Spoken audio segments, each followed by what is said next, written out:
Uma casa comum. Uma rua tranquila. Uma família inteira assassinada enquanto dormia. E um mal que talvez nunca tenha ido embora. Esta é a história real da casa de Amityville, onde o terror não terminou com o sangue derramado. Antes de começarmos, já aproveita para se inscrever no canal e deixar o seu like.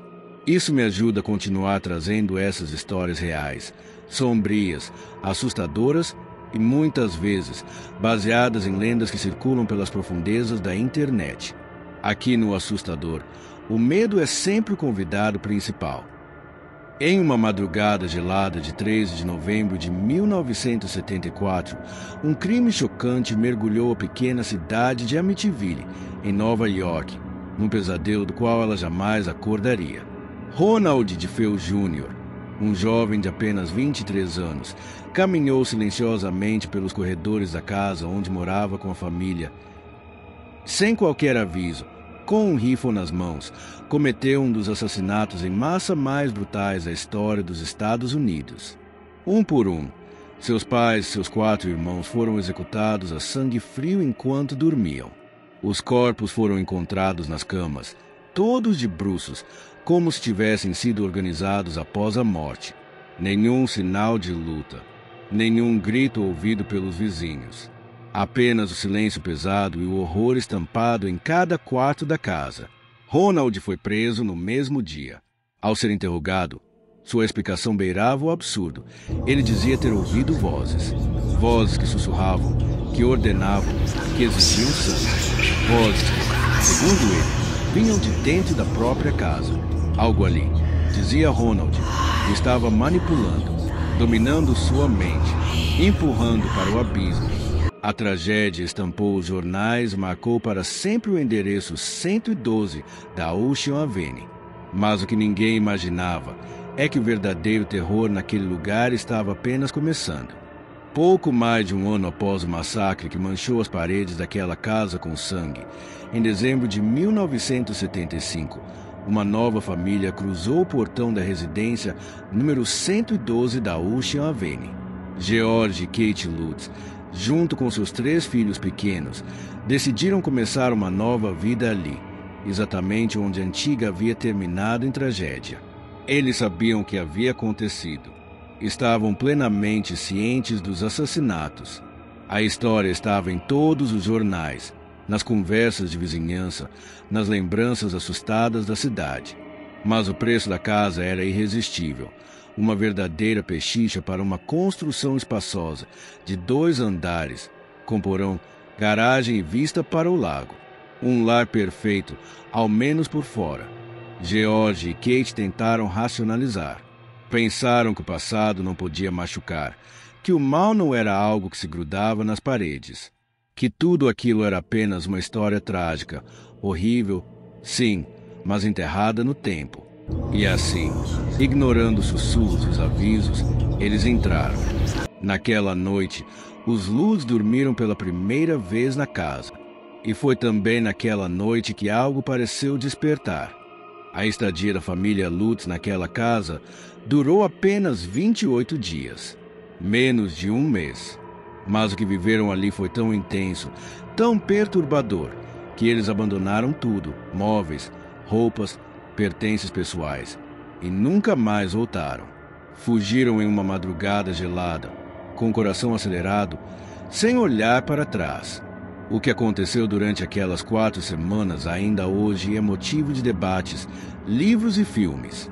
Os relatos dos Lutz beiram o inacreditável. Eles diziam ouvir vozes misteriosas sussurrando no meio da noite, chamando seus nomes, provocando pânico e desorientação. Objetos se moviam sozinhos diante de seus olhos, sem nenhuma explicação lógica. Cadeiras, portas, utensílios da cozinha, até cruzes nas paredes pareciam mudar de lugar.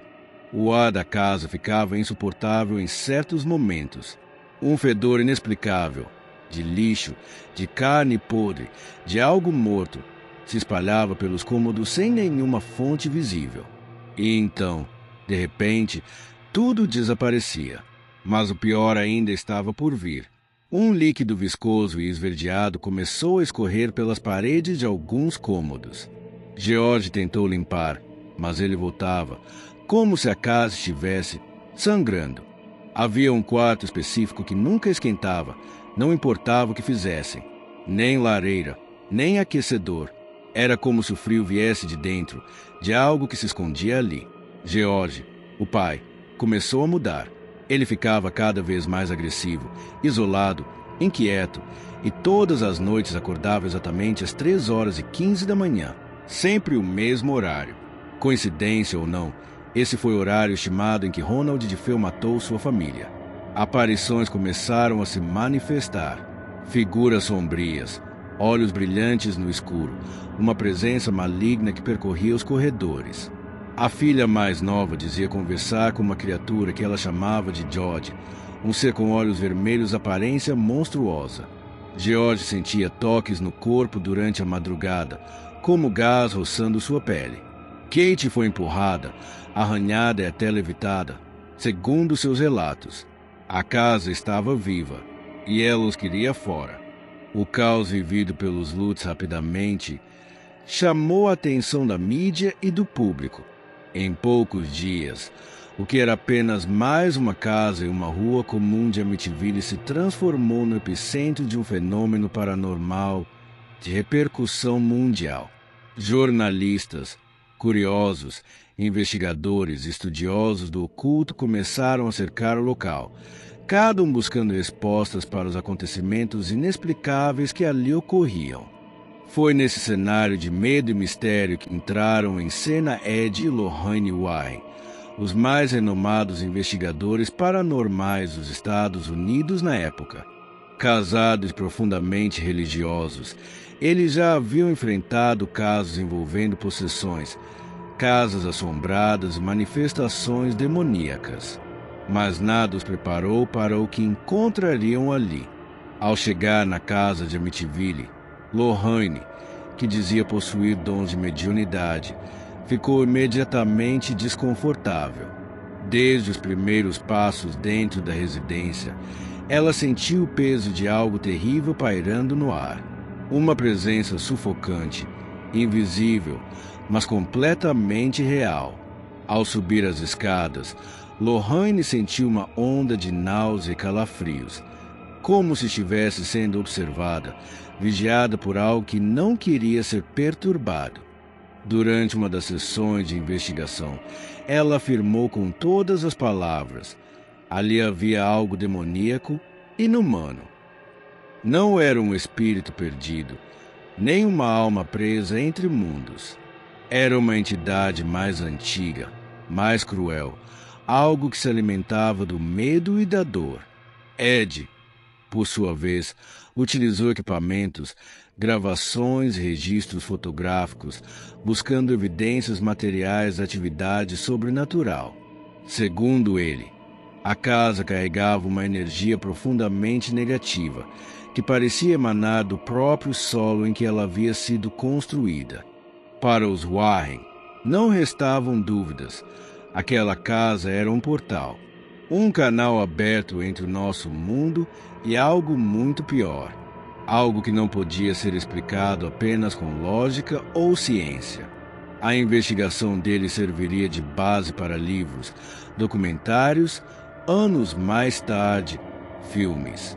Mas por mais que tentassem registrar, documentar e alertar, a verdadeira essência do mal que habita a casa de Amityville jamais foi capturada por completo. Apesar da comoção e dos relatos perturbadores da família Lutz, o caso da casa de Amityville rapidamente se viu envolto em uma nuvem de ceticismo e polêmica. Muitos especialistas começaram a questionar a veracidade da história, apontando possíveis contradições nos depoimentos, lacunas nos registros e até alegações de exagero por parte da mídia. Céticos acusaram os Lutz de terem inventado toda a narrativa sobrenatural para lucrar com os direitos autorais da história.